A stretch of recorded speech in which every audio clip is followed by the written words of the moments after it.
letter written to his younger self on the Players Tribune. Two-time NBA champion Ray Allen has announced his retiring. He currently holds the record for the most three-pointers in NBA history. Your reaction, Stephen A., to Allen hanging him up? I'm going to miss him because he's class personified. I know him. I know his family. They're wonderful people, especially his mama. Love her dearly. He's one of the great shooters in NBA history. Career 40% three-point shooter, which was a big deal because he was doing it when the NBA was rougher and it wasn't as easy to make those threes as he's doing it now. Reggie Miller's right up there. Larry Bird is right up there. But there's a legitimate argument that can be made that before Steph Curry came along, Ray Allen was the greatest shooter we've ever seen. And so I give him major props that he's class personified. Great guy. He deserves even more credit, I think, as a shooter because Steph Curry's like a mobile artillery unit because he's the primary ball handler and can also shoot like better than anyone. But Ray Allen was doing it at a time when the three-point shot was not as focused upon. People weren't.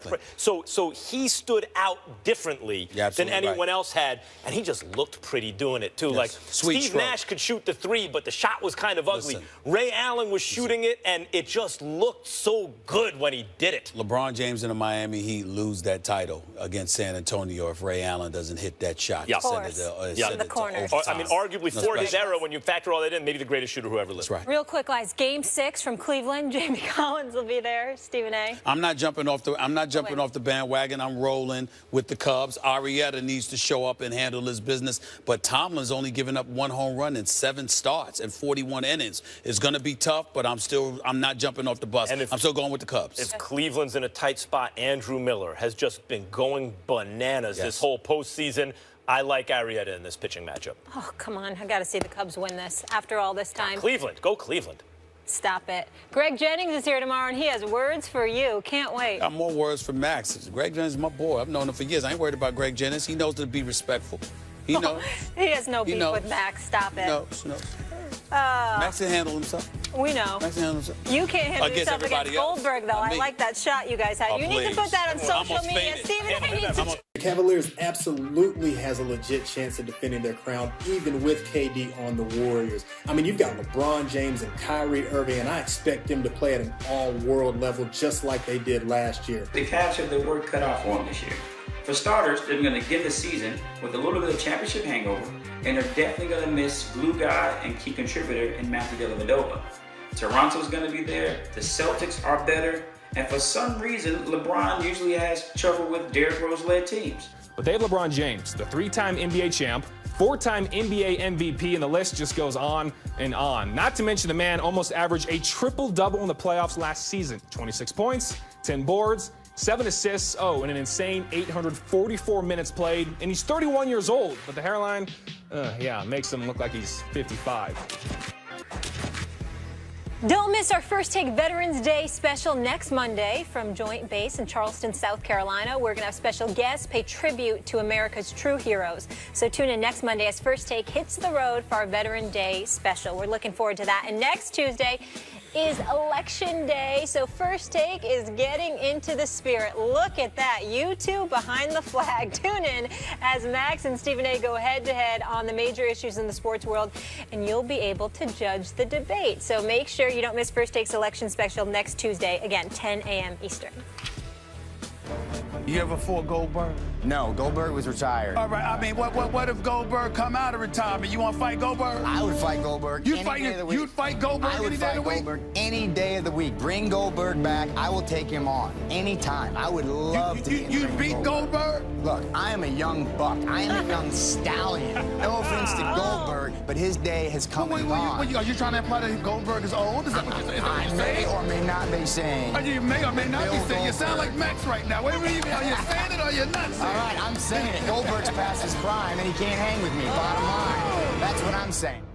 Be that one again. Put some respect on this man's name. Our next guest is one of Stephen A.'s favorite wrestlers. After 12 years away, he's making his much-anticipated return for the ring. November 20th with Brock Lesnar at Survivor Series. It's so great to have Bill Goldberg here with us. The man. I used to be the man. Now I'm I'm an advanced age. Past your prime, as was just said? Hell no, I'm not past my prime. Rollins is just trying to get a little rub. It's going to put him in the hospital, man. So he better pray to God that after I beat Brock that I got one more, or that I don't have any more in me, because his head will be served on a platter. Trying to pull a George Foreman here. Yeah, well, George was a little younger when he did it. That's right. You know, and then Randy Couture, he was 42. Well, George was 45. Yep. I think I'm reinventing it. I mean, 50 is the new 20 or 30. I don't know, whatever. It is what it is, Right. man. But, you know, I got to do what I got to do. Why? You're 30. It's like 40-something at best. Come on, Max. You're supposed to be on my side. All right, I'm on your side. Talk to me about why you decided to come back now. Kids. My kid. You know, I'm a big, you have to set a good example. First and foremost, my wife and my son weren't part of my life when I was wrestling. You know, it was 12 years ago. I've been married for 11 years. My son's 10. Do the math, you know. Right. To be able to get the opportunity to be the guy one time in your life is an unbelievable opportunity. To be able to be that guy a couple times, awesome. To be able to have an opportunity to be that guy again at my age, you know, where I am, you know, what can you say? So how does that happen? Does, like, he's at school and the kids are talking about wrestling or something, and he comes home and is like, Dad, I want you to, take us through that. You know, the video game's what started it. WWE 2K17. Yep. We started the promotion. I went all around the country, all around the world promoting it. Once you put two and two together, I mean, 2K's been the entity to bring these guys back. Traditionally, it's happened over the past 3 or 4 years, and here I am. I didn't think I'd ever be in that spot. Literally being the guy on the back cover, the downloadable character, and especially being a guy asked to come back to the WWE. One thing led to another. People put two and two together. Last time I wrestled was Brock. Though it was 12 years ago, people really kind of forget about that. They think that if it was in real time, it would be the same. Unfortunately, there are things that have happened throughout those 12 years, but at the end of the day, I'm trying to give them what they want. And, you know, I'll say it once and I'll say it again, and people may have a problem with it, but there aren't enough superheroes left. And if I'm given the opportunity to possibly be that guy based upon my performance in my past, then I take it with flying colors, man, and I'll drive that ship. Now, when you say there aren't enough superheroes left, what's your definition of a superhero, and what's missing in that regard from the world of sports in your estimation? If I am the most valuable player in the NFL and I lose a game and I go to a press conference and walk out of it, that's not the example I want to set for people. In a day and age when people do that, I don't think it's the right example to set. So I'm here to be the opposite of that. That's all. I'm, you know, superhero, whatever, keep it in text, take it out of text. I just want to be somebody that these kids can follow and look up to. Now, that's is all. there anywhere in your brain that says, okay, I got through an NFL career and a wrestling career, and I'm pushing 50, and I'm in mostly in one piece, right? And I can talk and I can walk and all this stuff, and what am I doing? I'm Goldberg, dude. If anybody could do it, it's me. And there aren't many people out there that can face Brock, and I truly believe that I'm still one of them. And the fans believe that I am too. And so, dang it, let's give them what they want to see. I'm thinking about you departing from the wrestling world. Do you find yourself at times, or did you find yourself at times before you decided to come back, really reflecting on why you left? I've seen various interviews that you've done. Talk to us about why you left and how much that thought process entered your mind when you decided to come back. Well, again, I'm going to say superhero, and I'm going to say, you know, set an example for the kids. But, you know, there were things that were going on at that time that I really didn't agree with, whether it be character-wise or whether it be the direction that we were going. You can push the envelope, but at the end of the day, the kids are our audience. And, you know, like the NFL stars, NBA stars, soccer stars, whatever it may be, if you're a professional athlete, any kid 20 and under is going to look and emulate what you do, both positive and negative. And given the opportunity to be that guy again, you know, there's a lot of responsibility. How much of that guy are you still like? We were talking offset. Your high on the bench was 570. You've picked up big shows, just 500+ pounds. Yes, he right? did. What can you still pick up a 500-pounder in the ring? Well, you know, there was a guy over my house the other day, and he's one of the U.S. representatives for the Strongest Man contest, Robert Oberst, and he goes about 6'7", 420.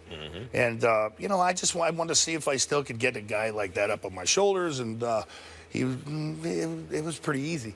But, you know, at the end of the day, man, I train I get a gym at the house. I'm a competitor. I'm a warrior. To the day I have a foot in the grave, I'm going to be lifting. I'm going to be punching people. I'm going to be getting punched by people. It's the competitive nature that I have, and it's the animalistic, you know, kind of Neanderthal in me. Right. And it's never going to leave me. I'm a D lineman, for God's sakes. I bang my head. I got my nub back. I bang my head against walls to get in the mood. I smell the ammonia to go out there and do my thing.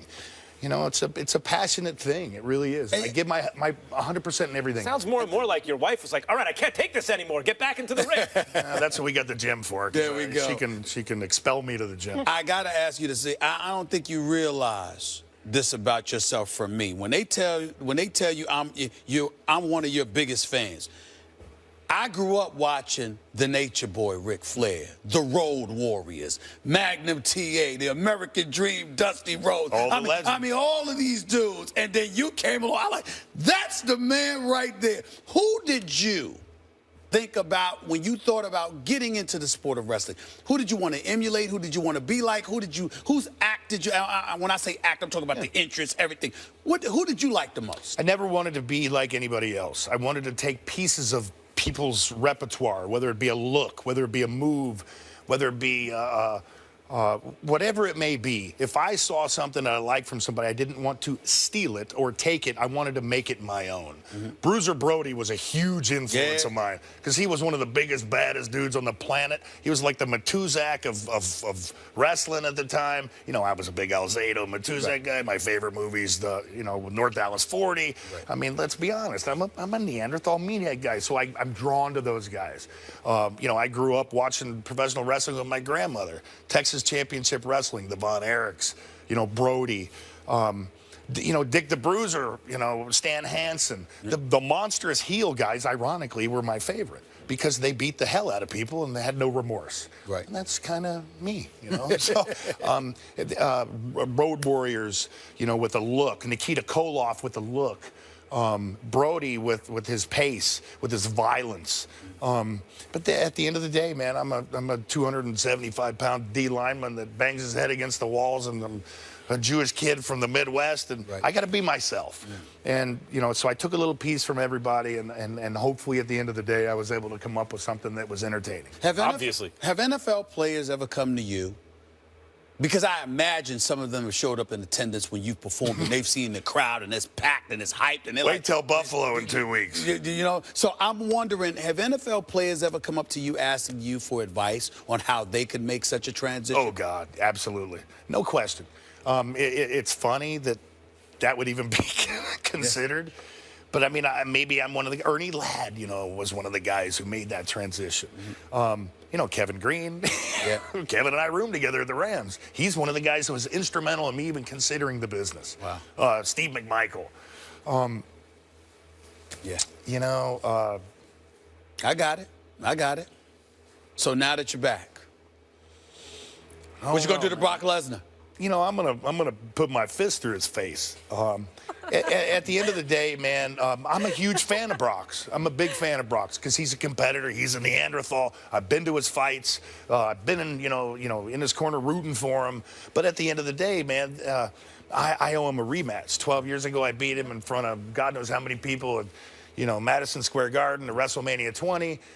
It didn't go down as the best match in history by any stretch of the imagination because everybody knew we were leaving. He was going to the NFL, potentially, and I rode off in the sunset. And, you know, it is what it is, man. It's good to see you the back. UFC. It's an honor, man. It's an honor. November 20th. Can't wait. It all goes down. And it's very easy to see why Stephen A. is such a big fan. Likable. Hey, I'm a big fan. Oh, Max, give him too. all the credit. Sorry, Max, too.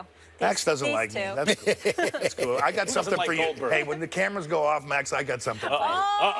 I'm not helping you. I promise you that. Goldberg, thanks so much. I ain't getting in the way of that. It's a huge honor. It's a huge honor. And Lesnar, you're next, boy. Yeah. All right. Coming up next, more First Take. Stay with us. A lot more to get into as the show rolls on. Let's talk about it. Yeah.